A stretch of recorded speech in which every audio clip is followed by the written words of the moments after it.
Greetings, friends. Thanks for your willingness to be a part of our special Good Friday service for 2024. What we're going to be doing is doing a reflective reading through Matthew 26 through 27, the journey of Jesus to the Last Supper and from there until he's on the cross. And we would love to have a variety of readers. Several of you have agreed to do that. And what we want to do is read a passage of Scripture, then ask a few reflective questions. Some of these are statements. I've got some words written down. If you would like to change those slightly, feel free. If it's more authentic, if you're comfortable going off the cuff, that's great. Time is going to be a factor, though, so we got a lot to cover, so please do not add total content if you want to keep it within the same time frame, but add some own words. Maybe you have your own reflection as you pray over that passage. Please do so. Also, we want to have a mix of time to reflect, but also speedy transition. So what will happen is we will have several interactions back and forth. We'll keep the mic set up. I'll have my tablet with everything on it. If you want to use that, you can just pull down with your finger, pull down so it's right there. Let's meet at 6:30 if we can in the sanctuary on Friday, so we can just kind of explain everything, walk through, be sure it's clear, keep the mic on the stand. Don't feel like you need to touch it or anything. Whenever you read, you'll come up, you read the passage of Scripture you've been assigned, and then ask the reflective part that's in italics and make that as natural, conversational as you can. Understand you don't have to use, again, the exact same words there. Give a little bit of pause periodically, that's fine. And then after you've made the statements, pause briefly, a second or two, then go back, read the passage of Scripture again. Once you've read that Scripture, step away from the mic, then the next person will come in. Ideally, we'd have 5 seconds between each of us, just enough for people to go, wow, process what they just heard. So that means when it's your turn to read next, be ready, already there, either on the platform or on the steps right below it. So once that person gets up, then you are ready to stand up there. Those of you on the worship team, go ahead and use your mics from where you will be whenever you do that reading. There are some people who will be reading more than once. Part of that is to reinforce the characters. A lot of this is really focusing on the individual people who were there with Jesus in his last days. And so when a character occurs more than once, I've asked some people to represent that in the reading. So just be ready to come up.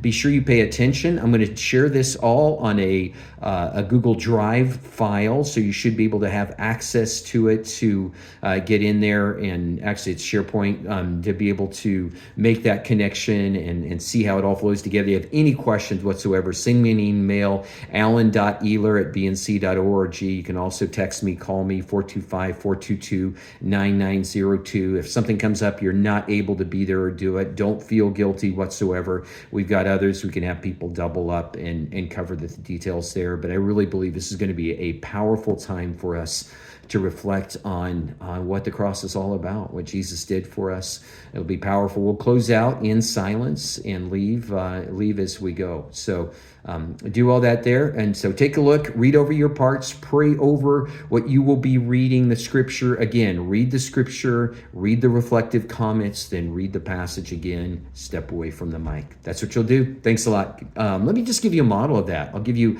mine. One of mine, this is Matthew 26, verses 6 through 13. This is how I would read it when I was up there. While Jesus was in Bethany, in the home of Simon the leper, a woman came to him with an alabaster jar of very expensive perfume, which she poured on his head as he was reclining at the table. When the disciples saw this, they were indignant. "Why this waste?" they asked. "This perfume could have been sold at a high price and the money given to the poor." Aware of this, Jesus said to them, "Why are you bothering this woman? She's done a beautiful thing to me. The poor you will always have with you, but you will not always have me. When she poured this perfume on my body, she did it to prepare me for burial. Truly, I tell you, wherever this gospel is preached throughout the world, what she has done will also be told in memory of her." Jesus always cared for the poor. Jesus loved the poor. He healed the poor. He instructed his followers to give to the poor. It's no surprise his disciples were indignant at what they saw was a waste. But what did Jesus say?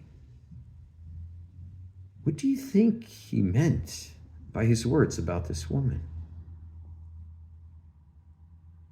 While Jesus was in Bethany in the home of Simon the leper, a woman came to him with an alabaster jar of very expensive perfume, which she poured on his head as he was reclining at the table. When the disciples saw this, they were indignant. "Why this waste?" they asked. "This perfume could have been sold at a high price and the money given to the poor." Aware of this, Jesus said to them, "Why are you bothering this woman? She has done a beautiful thing to me. The poor you will always have with you, but you will not always have me.